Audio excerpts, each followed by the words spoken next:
하나님의 말씀 사도행전 9장 20절에서 31절 말씀입니다. 즉시로 각 회당에서 예수가 하나님의 아들이심을 전파하니 듣는 사람이 다 놀라 말하되 이 사람이 예루살렘에서 이 이름을 부르는 사람을 멸하려던 자가 아니냐. 여기 온 것도 그들을 결박하여 대제사장들에게 끌어가고자 함이 아니냐 하더라. 사울은 힘을 더 얻어 예수를 그리스도라 증언하여 다메섹에 사는 유대인들을 당혹하게 하니라.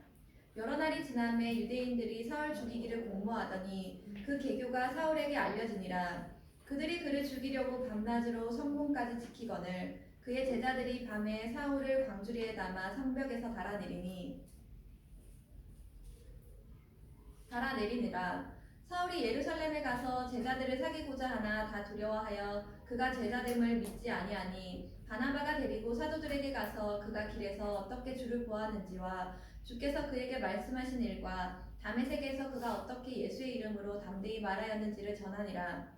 사울이 제자들과 함께 있어 예루살렘에 출입하며 또 주 예수의 이름으로 담대히 말하고 헬라파 유대인들과 함께 말하며 변론하니 그 사람들이 죽이려고 힘쓰거늘 형제들이 알고 가이사라로 데리고 내려가서 다소로 보내니라. 그리하여 온 유대와 갈릴리와 사마리아 교회가 평안하여 든든히 서가고 주를 경외함과 성령의 위로로 진행하여 수가 더 많아지니라. 아멘. 아멘.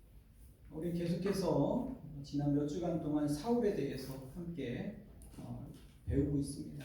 사울을 통해서 2000년 전에 살아갔던 한 청년을 통해서 오늘 나를 들여다보고 하나님의 백성이란 도대체 누구며 정체성에 대해서 다시 한번 생각해보는, 그리고 하나님의 백성은 이 땅에서 어떻게 살다가 어떻게 죽는가를 다시 한번 보는 그런 놀라운 시간임을 믿습니다. 사울을 보면서 정말 많은 것을 생각하게 합니다. 오늘 우리 공동체가 하나님의 말씀 앞에서 다시 한번 위로를 받고 또 힘을 얻는 그런 시간 됐으면 좋겠어요. 오늘 여기 보면은 제가 하나님을 두려워함, 하나님을 경외함, 주를 경외함, 그리고 성령의 위로라는 이 두 단어를 주목했습니다. 마지막 결론으로 이것이 성도들에게 있어서, 하나님의 자녀에게 있어서 굉장히 중요합니다. 오늘 현실을 살아가는 데 있어서 하나님을 경외한다는 것은 그분을 두려워한다는 것이고, 하나님을 내가 인식한다는 거예요. 살면서 하나님을 인식하고 하나님과 친밀함을 누리고 사는 사람들은 어떻게 살겠어요, 여러분? 이 땅에서 자신이 누군지를 알고 하나님이 어떤 분이신지를 알고 이 땅을 어떻게 내가 살아가야 되겠다는 것을 알게 되는 거예요. 중요하죠. 마치 망망대해를 어떤 그 놀라운 일 중에 하나가 뭐냐면, 배가 표류가 됐는데 실제로 있었던 일인데 살아났어요. 근데 어떻게 살았냐면 오랜 시간을 바닷속에서 살았는데 거북이 잡고 살았대요. 거북이 붙잡고. 놀라운 일인데, 마치 그런 것처럼 표류된 사람들이 어디를 향해서 갈지 모르는 우리의 현실이 있잖아요. 그런데 이 현실 속에서 나를 지켜주는 게 뭐냐? 하나님을 인식하는 거예요. 하나님과 가까이 하는 겁니다. 하나님과 가까이 하는 것이 얼마나 중요한가 오늘 깨달았으면 좋겠습니다. 세상 사람들은요, 하나님이 없다고 얘기해요. 하나님이 어디 계시냐고 해요. 얘기합니다. 근데 우리는 하나님의 존재를 믿어요. 하나님의 주권을 믿어요. 하나님의 주권이라는 것은 하나님이 우리를 통치하신다라는 개념만 포함하는 게 아니에요. 단지 그게 아니에요. 하나님의 주권이라는 건 뭐냐면 하나님 자신이에요. 하나님의 본질이라고요. 하나님이 사랑이시고 그분 빛이시고 하나님이 어떤 분이신지 그분 자체를 나타내는 게 주권입니다. 그러니까 하나님의 주권, 하나님 앞에 있으면요, 어떤 일이 벌어지냐면 내가 누군지를 알게 돼요. 그리고 나를 발견하면 이 땅을 어떻게 살아야 되는지 알게 됩니다. 이게 굉장히 중요합니다. 그리고 성령의 위로가 우리 안에 넘쳐나요. 왜? 세상 사람들은, 많은 사람들은 위로를 하나님 앞에서 받으려고 하지 않고 세상에서 받으려고 하기 때문에 거기서 실패하는 겁니다. 자, 오늘 혈기와 분노로 가득했던 한 청년이 성령에 충만한 그러한 청년으로 바뀌었어요. 여러분, 혈기와 분노로 가득했다.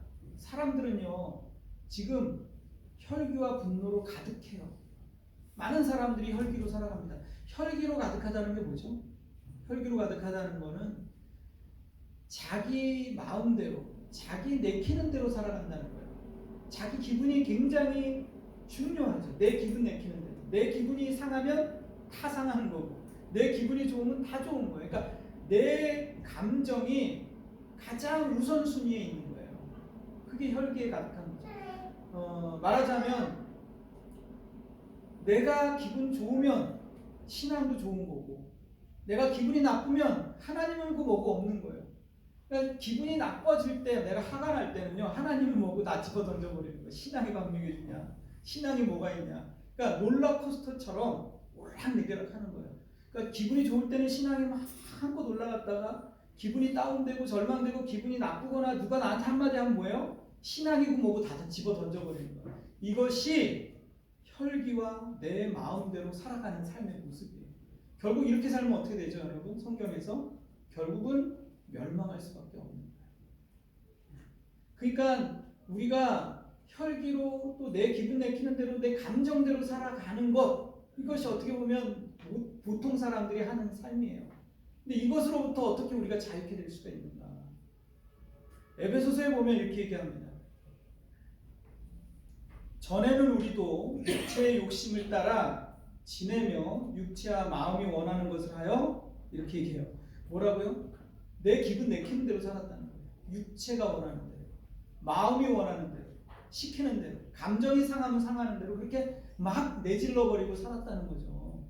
이게 세상 사람들은 뭐예요? 전에는 그랬다는 거예요. 그렇죠? 그런데 죄와 허물로 죽은 너희를 그리스도와 함께 살렸다. 지금 사울이 그런 거예요. 사울이 혈기 충천해서 살았는데 빛을 보자, 하나님을 만나자 그가 바뀌었어요. 어떻게 바뀌었냐면 여기 보니까 29절에 보세요. 또 주 예수의 이름으로 담대히 말하고 헬라파 유대인들과 함께 말하며 변론하니 그 사람들이 뭐라고요? 죽이려고 힘쓰니라. 그러니까 사울을 죽이려는 사람들이 생겨난 거예요, 주변에. 그리고 뿐만 아니라 예수님을 믿는다는 제자들조차도 사울을 만나기를 꺼려했어요. 두려워했다고요. 그러니까 사람들에게 꺼림의 대상이었어요. 싫어하는 존재였다고요. 그러한 존재였어요. 그런데도 그가 뭐 했다고요? 담대히 주 예수 이름을 말했다. 그리고 변론했다. 이렇게 얘기합니다. 무엇이 그를 그렇게 만들었을까요? 여러분, 이 공동체 안에서 다는 고사하고 한 명만 여러분을 굉장히 미워한다고 생각해 보세요. 견딜 수 있겠어요? 근데 미워하는 정도가 아니라 죽이려고 하는 거예요. 견딜 수 있겠어요? 힘들다고요. 그러면 사람들이요, 제일 현대인들이 힘들어하는 게 뭔지 아세요? 제일 힘들어하는 거 가난인가요? 그렇지 않아요. 제일 힘들어하는 게 뭐냐면 인간관계예요. 인간관계에서 사람들은 가장 힘들어합니다. 근데 여기 사울이 꺼려하는 것뿐만 아니라 죽이려 하는 자들이 수두룩했다는 거예요. 근데 그것에 대해서 그가 시선을 어디다 뒀냐면 거기다 둔 게 아니에요. 하나님께 그의 시선을 맞추기 시작했어요. 그러자 어떻게 됐냐면 31절에 이런 결론을 가지고 옵니다. 그리하여 온 유대와 갈릴리와 사마리아와 교회가 평안하여 든든히 서가고 주를 경외함과 성령의 이루로 진행하여 수가 많아지더라. 그러니까 주를 경외함과 성령의 위로라는 이 두 단어에 아주 강조점을 두고 있는 거예요. 사울 한 사람이 하나님 예수님을 만나자 그가 하나님을 인식한, 두려워하는 자, 하나님을 두려워하는 자가 된 거예요. 성령의 위로로 가득했어요. 세상이 주는 위로가 아니라. 그러자 어떻게 됐어요? 자신만 변화된 게 아니라 마을이 바뀌었다고요. 마을 전체가 그런 영향력 속에 들어갔어요. 그 당시에 그 갈릴리에는 뭐가 퍼졌냐면 죽음의 공포가 퍼져 있었다고요. 두려움. 두려움에 사로잡혔다고요. 먹고 사는 문제조차가 그건 뛰어넘어서 사느냐 죽느냐의 기로에 서 있었다고요. 두려워서 그들이 흩어졌다고요. 여러 마음이. 그런데 그들에게 어땠다고요? 평안함이 몰려왔어요. 이게 어떻게 된 겁니까? 오늘 이 사울을 통해서 여러분의 인생에도 이러한 놀라운 세상에서 줄 수 없는 그런 평안함이 밀려왔으면 좋겠어요. 아멘. 그래서 건강한 하나님의 백성으로 이 땅을 살아가시길 바랍니다. 그러려면 우리가 사울에 대해서 좀 더 면밀히 살펴볼 필요가 있다고 생각을 합니다. 사울은요, 다메섹 도상에 갈 때 그가 어땠어요? 혈기로 가득했어요. 그리고 자기 의로 가득했던 사람이에요. 그건 뭐죠? 교만함으로 가득했다는 거예요. 교만과 열등감에 대해서 우리가 살펴볼 필요가 있습니다. 교만은 뭐예요? 성경에서 말하는 교만은 자기의예요. 자기가 가득한 거죠. 그래서 사울은 어떻게 보면 교만했던 한 청년이었어요. 자기 스스로 의롭다고 생각하고 인생을 살아갔어요. 여러분, 교만이라는 것은 성경에서 너무너무 많이 강조하고 있어요. 굉장히 많이 강조해요. 거의 한 130회 이상 강조하고 있거든요. 구절로는. 그렇게 많이 강조한다는 건 뭐냐면 그만큼 중요한 거예요. 우리가 다 잘하다가 교만으로 무너지거든요. 굉장히 중요합니다. 교만은요, 마귀가 여러분 교만했다가 천사였는데 교만했다가 마귀로 떨어졌다는 사실을 기억해야 돼요. 교만은 지옥으로 가는 낭떠러지 끝에 간신히 붙어 있는 거예요. 나뭇가지를 붙잡고. 지옥으로 가는 가장 가까운 문턱에 있어요. 교만이라는 거는요, 천국은요, 문이 있어요. 문이 있는데 어떤 큰 죄인이라도 들어갈 수 있도록 큰 문이에요. 어떤 죄인이라도 그 문에 들어갈 수 있습니다. 그런데요, 그 문이 너무 작아서 교만한 자는 절대로 들어올 수 없는 문입니다. 그러니까 그게 교만이라는 거는요, 교만이라는 것을 가지고 천국에 들어갈 수는 없어요. 그러니까 이거를 기억하셔야 됩니다. 그런데 여러분, 사울이, 성경에 있는 인물 중에 사울이 어땠죠? 왕이 될 때는요, 그가 겸손했어요. 나 같은 자가, 나 같은 가문이 자기를 작게 여겼어요. 왕이 되고 난 다음에 어떻게 됐어요? 교만해졌어요. 교만해져서 어떻게 됩니까? 본인뿐만 아니라 자기 자식과 함께 죽음에 이르게 됩니다. 결국 멸망으로 가는 거예요. 그런데 여러분, 교만이라는 것은 열등감과 한 뿌리에 있어요. 여러분, 여기 앉아있는 사람들, 저를 비롯해서 교만으로부터 자유한 사람이 있어요? 열등감과 교만으로부터 자유한 사람은 세상에 존재할까요? 모든 사람은요, 교만과 열등감 속에 살아가요. 하루에도 12번. 다른 사람을 보면 내가 왠지 우쭐하는 거야. 그러다가 금방 어때요? 또 나보다 훌륭한 사람을 보면, 뛰어난 사람을 보면 금방 주눅이 들어요. 그러니까 오락가락 한다고요. 특별히 자본주의 사회를 살아가잖아요. 그 뭐예요? 금전적인 열등감에 대부분의 많은 사람들이 시달립니다. 저 사람은 좋은 차를 사고 저 사람은 좋은 집에 사는 것 같은데 나는 통장 잔고가 날마다 비어가고, 그럼 어떻게 돼요? 갑자기 우울해지죠. 열등감이 몰려와요. 나는 뭐 했나? 갑자기 우울해지면서 우울증이 생긴다고요. 그래요, 안 그래요? 많은 사람들이 그러다가 자살의 충동까지 느끼는 거예요. 살고 싶지 않아요. 무기력에 빠지는 거예요. 이런 열등감이 막 밀려와요. 수없이 많이 밀려와요. 교회를 오면서도, 여러분이 차를 타고 오면서도 수없이 많은 우울했다가 열등감이 생겼다가 갑자기 우쭐했다가 그런 기분을 확 느끼다 이 자리에 앉아 있는 거예요. 그런데 여러분, 교만과 열등감은 한 뿌리에서 나는 거예요. 한 뿌리. 그게 뭐죠? 비교의식이라는 것에부터 나오는 거예요. 비교의식. 남과 나를 끊임없이 비교하는 거예요. 남과 나를. 우리는 그런 문화 속에 자랐고 그런 세계관 속에서 성장했어요. 끊임없이 태어날 때부터 비교하면서 태어나는 거예요. 남과 나를 비교하는 거예요. 옆집 남편과 또 옆집 자식과 계속 비교를 해요. 얼굴도 모르는 옆집 남편과 비교를 당하는 거예요. 그러니까 우리는 늘 그 속에서 주눅이 들어가는 거예요. 그런데 여러분, 생각해 보시기 바랍니다. 이런 비교의식, 우리가 이거 비교하는 것 자체가 나빠요? 비교하는 거는 굉장히 과학적인 거죠. 만약에 비교가 없다면 수학의 공식이 성립이 안 돼요. 물건을 살 수도 없고 어떤 물건의 가치를 매길 수도 없어요. 비교하니까 가치를 매기는 거고, 그래서 과학도 발달하는 거잖아요. 합리적인 거죠. 그런데 여러분, 중요한 것이 있어요. 사람은 비교해서 그 등급을 매길 수가 없어요. 우리가 그걸 놓치는 거예요. 사람은 비교해서 그 가치와 등급을 매기는 순간 어떻게 됩니까? 한없이 초라해지기 시작하고 또 울줄대기다가 하나님이 없다고 말하게 되는 거예요. 네? 그렇게 되는 거예요. 그러니까 비교의식 가운데 살아가면 어떻게 되냐면 우리는 늘 하나님 없는 문화 속에서 스스로를 가둬버리는 거예요. 그거를 우리가 생각하셔야 됩니다. 어떻게 하면 우리는 이 비교의식에서 이 교만함에서 벗어날 수 있을까? 오늘 사울이 어떻게 이 사람들이 죽이려고 하잖아요.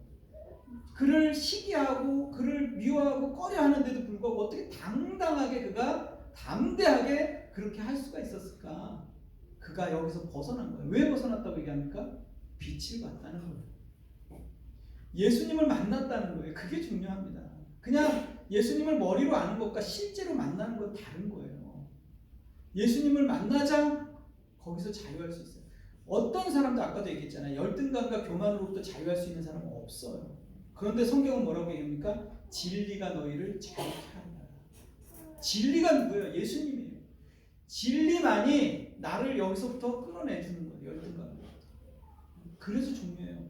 여러분이 만약에 열등감 속에 만약에 인생을 살아가고 있는 사람이 있다면, 그런데 진리를 어느 날 예수님을 만났다면 어떤 일이 일어날 거라고 생각해요? 저는요,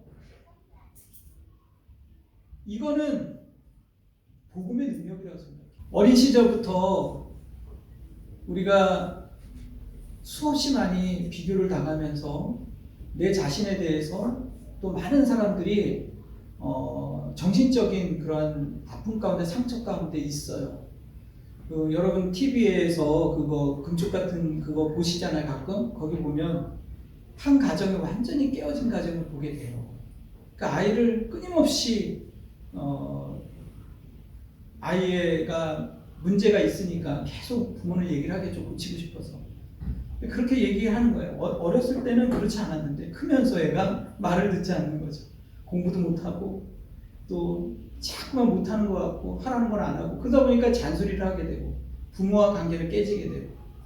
그러니까 어떻게 되냐면 아이는 부모로부터 벗어나고 싶고 그냥 싫은 거예요. 다 답답한 거예요.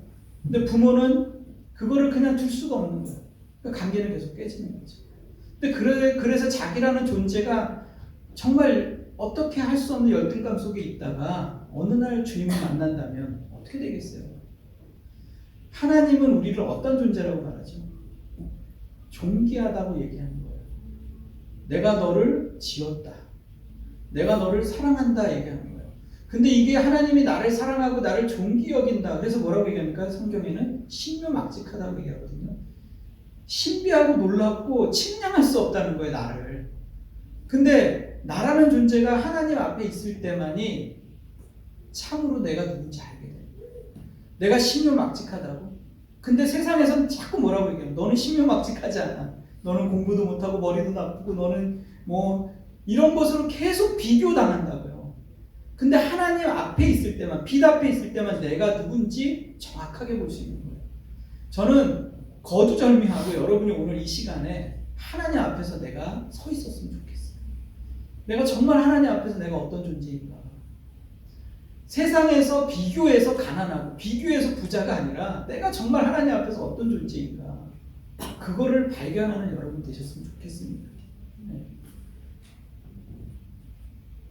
이렇게 자기 자신이 열등감과 비교의식의 교만함 가운데 빠져 있는 이유 중에 하나가, 거기로 왔다 갔다 하는 이유가 뭐냐면, 그렇게 되다 보면 어떤 식이 되냐면 사람은요, 신앙생활함에 있어서도요, 이게 아까도 말했지만 계속 오르락내리락 하는 거예요. 자기가 조금만 하나님 앞에서 뭔가 된 것 같으면 어떻게 우쭐하다고. 근데 그러다가 또 금방 또 우울해지는 거예요. 신앙생활도 왔다 갔다 하게 되는 겁니다. 이렇게 되면 여러분, 사람이 어떻게 되냐면요, 중독에 빠지게 돼요. 중독이라는 게 뭐죠? 자기 사랑이에요. 자기 사랑에서 출발하는 거죠. 그러니까 이 중독에 빠지게 되는데, 중독이라는 것은 정욕에 사로잡히다는 거거든요. 그것을 헬라어로는 에피디미아라고 해요. 에피디미아. 금지된 것을 갈망하는 욕구라고 얘기합니다.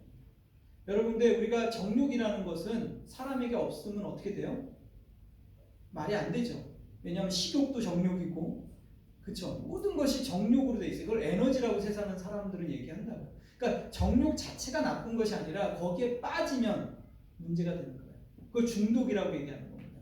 그것이 알코올일 수도 있고, 또 더 심하게 말하면 마약 같은 걸 수도 있고, 게임 중독에 빠진 사람들도 있고, 도박 중독에 빠진 사람들도 있고, 어떤 사람은 어때요? 칭찬 중독에 빠져요. 인기가 없으면 못 사는 거예요. 다른 사람들이 나를 막 알아봐줘야 돼. 거기에 중독에 빠질 수도 있어요. 그러니까 사람들은 거기에다가 뭘 봐요? 나의 위로를 삼는 거예요. 내가 살아있다는 걸 증명하고 싶은 거예요. 그러니까 여러 가지 중독에 빠져요. 사람들이. 심지어는 여러 가지 그런 중독에 빠지는데 그것이 늪과 같아서 나를 컨트롤하고 내가 거기서 벗어날 수 없는 거예요. 그게 중독이라고 해요. 내 스스로. 그럼 이런 중독은 결국 어떻게 돼요? 나를 파멸로, 멸망으로 이끌어간다는 거예요. 이러한 중독으로부터 자유한 사람이 세상 사람들 가운데 있어요? 없다고요. 모든 사람들은 다 중독 가운데 사로잡혀 있어요. 근데 이 중독을 바꾸는 유일한 키가 뭐예요? 여러분? 어떻게 하면 이 중독으로부터 벗어날 수 있죠? 아까 열등감이나 교만함도 마찬가지였어요. 한 뿌리에서 났어요. 자기 사랑이라는 이런 것에서 벗어날 수 있는 건 뭐냐면 중독에서 완전히 자유할 수 없기 때문에 어떻게 돼요? 끊임없이 죽을 때까지 자유하는 사람 없어요. 그럼 어떻게 해야 돼요? 더 큰 중독으로 빠지는 거예요. 그게 뭐죠? 하나님에 대한 사랑도 하나의 우리가 뭐라고 해요? 감정적인 기쁨이라고 얘기했잖아요. 우리가 예배를 왜 드립니까? 예배를 드리는 기쁨이 있기 때문에 드리는 거예요. 예배를 통해서 하나님에 대한 그런 기쁨이 있기 때문에 드리는 거예요. 그게 뭐예요? 나를 그 중독으로부터 벗어나게 만드는 거예요. 아까도 말했잖아요. 하나님 앞에 깊이 사랑하고 하나님을 만나면 어떤 일이 일어나냐면 내가 그 하나님 앞에서 얼마나 작은 존재고 나약한 존재를 발견해요. 그러면 어떤 일이 생기냐면 내가 누군지를 알게 돼요. 교만할 수가 없죠. 그럼 어떻게 됩니까? 하나님을 의지하게 됩니다. 하나님을 의지하면 어떻게 돼요? 내 안에 순종하는 마음이 생기는 거예요. 그렇게 돼서 우리의 삶이 발전해 나가는 거예요. 여러분 생각해 보시기 바랍니다. 어떤 사람이 이목구비가 아주 이뻐요. 너무 이쁜 거예요. 너무 이뻐요. 그런 이쁜 사람이 있는데 그 이쁘다는 게 뭐죠? 균형이 있다는 거, 얼굴에.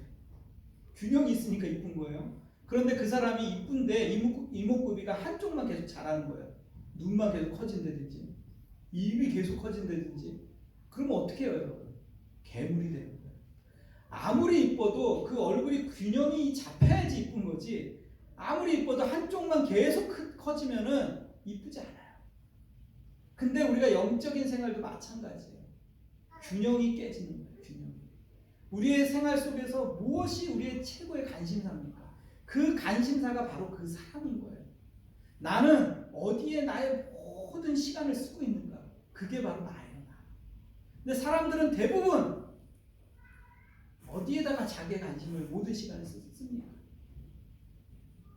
차를 사는데, 집을 구입하는데, 먹고 마시는데, 일을 하는데 그것이 중요하지 않다고 얘기하는 것이 아니라 거기에 나의 모든 에너지가 집중되어 있는 거예요. 모든 에너지가. 근데 영적인 생활은 반면에 관심이 없어요. 기도 안 합니다. 말씀 안 봐요. 하나님과의 친밀한 교제 안 나눠요. 하나님은 어떤 분이신지 생각 안 해요. 하나님의 뜻은 어디에 있는가 구별하지 않아요. 어디에 있습니까? 내 마음에 있어요. 내 마음. 내 혈기에 온통 관심이 있어요. 내 사랑, 내 만족, 내 기분이 어떤지가 더 중요해요. 내 기분이 좋으면 하나님이 안 계세요. 하나님이 계셨다가 안 계셨다. 어떻게 되어 있냐면 우리는 하나님의 형상을 따라 지었죠. 근데 그게 아니라 우리의 형상을 따라 하나님을 만들어요. 내 기분에 따라 하나님이 만들어지는 거예요. 이러한 시대를 우리가 살고 있습니다. 여러분 이것은 굉장히 중요한 일입니다. 세상 사람들은요 하나님에 대한 두려움이 없어요. 그렇기 때문에 하나님이 두려움이 없기 때문에 모든 일상생활에서 위로를 어디로 받으려고 하냐면 자기의 기분을 좋게 하는 것에 자기의 모든 유익함을 둬요. 그렇게 되면 어떻게 됩니까? 한쪽만 자라는 거예요. 한쪽. 계속 커지는 거예요. 우리는 어느덧 개구리 돼가고 있는 거예요. 그러면 우리는 하나님과는 멀어지고 우리 나름대로의 신앙을 생활을 하면서 우리는 결국은 멸망으로 갈 수밖에 없는 거예요. 기독교인 안에서 기독교를 없애는 것이 가장 기독교적이라는 얘기가 있어요. 여러분 어떻게 생각하십니까? 여러분 출애굽기 5장 2절 말씀에 이런 말씀이 있습니다. 바로가 이르되 여호와가 누구이기에 내가 그의 목소리를 듣고 이스라엘을 보내겠느냐? 나는 여호와를 알지 못하니 이스라엘을 보내지 아니하리라. 이렇게 얘기합니다. 바로가 이렇게 얘기하는 거야. 여호와가 누구냐? 내가 그 목소리를 듣지 않겠다. 하나님에 대한 두려움이 없죠. 하나님이 계시다고 생각하지 않아요. 이게 세상 사람들이 주장하는 얘기예요. 하나님에 대한 두려움이 없으니까 하나님의 목소리를 순종하지 않아요. 불순종의 삶을 살아가요. 자기 기분대로 살아가요. 결국 어떻게 됩니까? 바로는 자신뿐만 아니라 이집트, 애국 전 백성들을 홍해에 빠져 죽게 만들어요. 결국은 이 바로의 교만과 바로의 열등감과 바로의 이런 잘못된 생각들이 결국은 죽음으로 내몰린 거예요. 하나님 없다고 얘기해요. 근데 우리를 보호하는 게 뭐예요? 우리의 신앙을 보호하고 우리의 삶을 보호하는 게 뭐죠? 하나님을 경외하는 거예요. 하나님을 두려워하는 거예요. 하나님이 계시다고 우리가 인식하고 살아가는 거예요. 그리고 우리의 삶 속에서 계속 그분과 친밀함을 누리는 거예요. 내 기분이 이렇지만 내 기분은 엉망이지만 하나님이 어떻게 생각하시는 거예요? 하나님이 맞다고 하면 그 부분에 대해서 순종하고 나아가기 시작합니다. 어떻게 가능하죠? 하나님과 친밀함을 누릴 때 가능합니다. 하나님과 가까이 할 때 죄를 이길 수 있는 해독제가 나오는 거예요. 내가 하나님과 멀어지기 시작하면 우리는 절대로 우리 안에 교만함과 열등감에서 벗어날 수가 없어요. 중독으로부터 벗어날 수가 없어요. 중독을 이기고 그 모든 죄로부터 이길 수 있는 유일한 길은 하나님과의 친밀함을 누리는 거예요.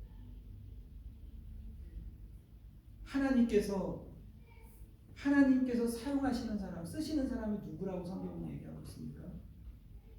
디모데후서 2장 20절에 이렇게 얘기합니다.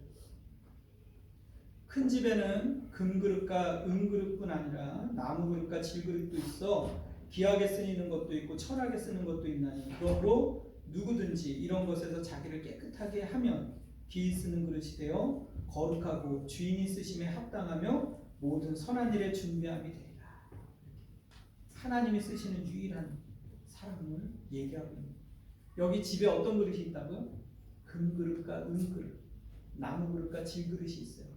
각각 다 다르다고 얘기하는 거예요. 우리가 같은 그릇이 하나도 없어요.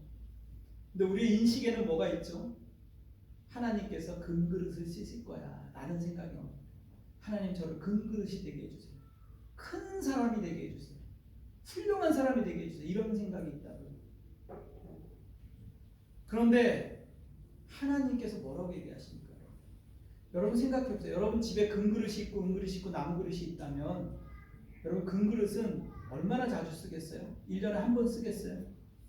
안 쓰죠. 잘. 오히려 나무 밥그릇을 더 많이 쓰겠죠. 매일 꺼내서 쓰겠죠. 여기 성경에 뭐라고 얘기합니까? 자기를 깨끗하게 하면 누구든지 이게 구분하지 않겠다는 거야. 금그릇인지 은그릇인지 그게 중요한 게 아니라 누구든지 이런 것에서 자기를 깨끗하게 하면 귀히 쓰는 그릇이 된다. 거룩하고 주인이 쓰심에 합당하다. 하나님의 손에 붙잡힌 하나님의 손에 있는 도구가 되기 시작하는 거예요. 하나님이 쓰시는 사람은 기준은 뭐예요? 깨끗한 그릇이냐. 내 삶이 거룩하냐. 내가 매일매일 중독 가운데 빠져 있느냐, 음란에 빠져 있고 더러움에 빠져 있고 거기에 빠져서 살면서 어떻게 돼요? 나는 불순종의 삶을 살 수밖에 없는 거예요. 하나님과 멀어질 수밖에 없고 내 모든 판단의 기준은 내 기분이고 내 혈기고 내 감정일 수밖에 없는 거예요. 내 기분이 나쁘면 하나님도 안 계신 거예요. 내 기분이 언짢으면 다 끝난 거예요. 던져버리는 거예요. 신앙이고 현대인이니까. 이건 뭐예요? 죽음으로 가는 길이에요. 멸망으로 가는 길이에요. 그런데 이런 것으로부터 깨끗하게 하면 하나님이 사용하시기 시작한다는 거예요. 중요한 건 뭐예요? 하나님과의 관계를 얘기하는 거예요. 우리를 깨끗하게 할 수 있는 유일한 길은 뭐예요? 우리를 죄로부터 자유케 하는 유일한 길은 하나님을 만나는 거예요. 하나님을 만날 때 어떤 일이 일어나죠? 성령의 위로가 우리 안에 들어오기 시작합니다. 세상의 위로가 아니라. 전에는 그런 것이 나에게 위로를 줄 줄 알았는데 그런 것은 갈급함만 준다는 거예요. 알코올이, 마약이, 세상에 있는 칭찬이, 인기가, 게임이 그런 것이 나에게 만족을 주지 못하는 거예요. 더 큰 갈망을 일으킨다는 거예요. 절대로 줄 수 없어요.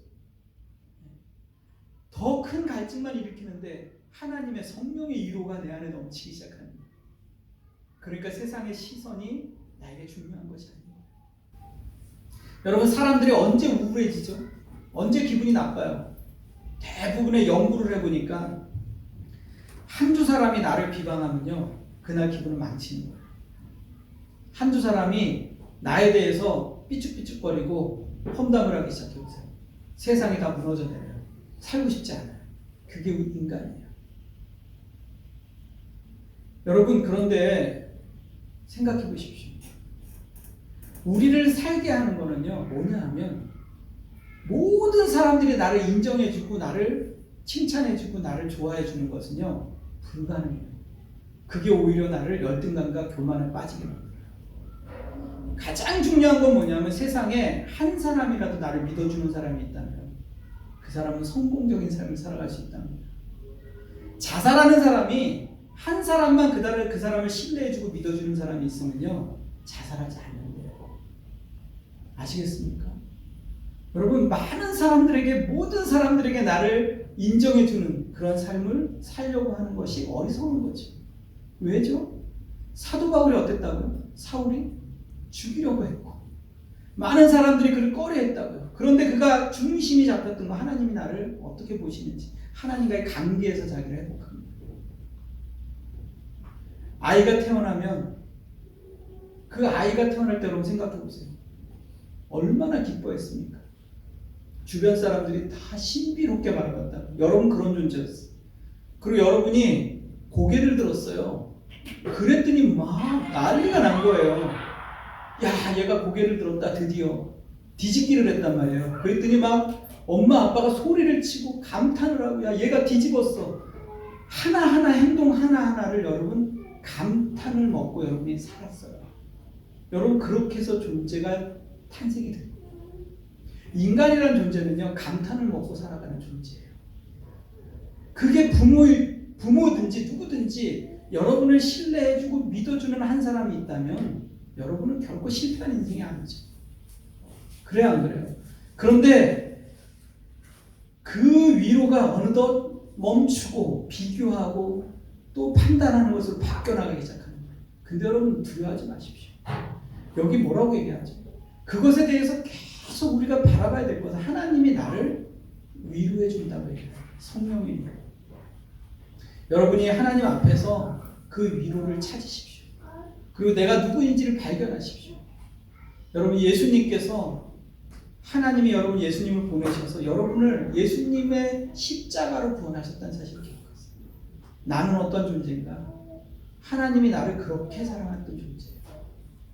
그 하나님 앞에서 여러분이 다시 한번 여러분을 발견하며 또 하나님의 자녀로서 이 땅에 열등감과 비교의식과 중독 가운데 사로잡히는 것이 아니라 거기에 빠졌더라도 다시 한번 하나님을 바라봄으로 빠져나오는 이 일이 죽을 때까지 반복되는 거라고요. 선줄로 생각하면 넘어질까 조심하라. 늘 우리는 바로바로 회개해야 되는 거예요. 바로바로 주님 앞에 돌이켜야 되는 거예요. 그러면 하나님이 또 붙잡아 주시고 일으켜 주시고 죽을 때까지 주님을 멀어지면 안 돼요. 오늘 가장 중요한 것은 하나님을 두려워함과 성령의 이룩 가운데 늘 서 있어야 된다. 이것을 기억하신 여러분 되시기 바랍니다.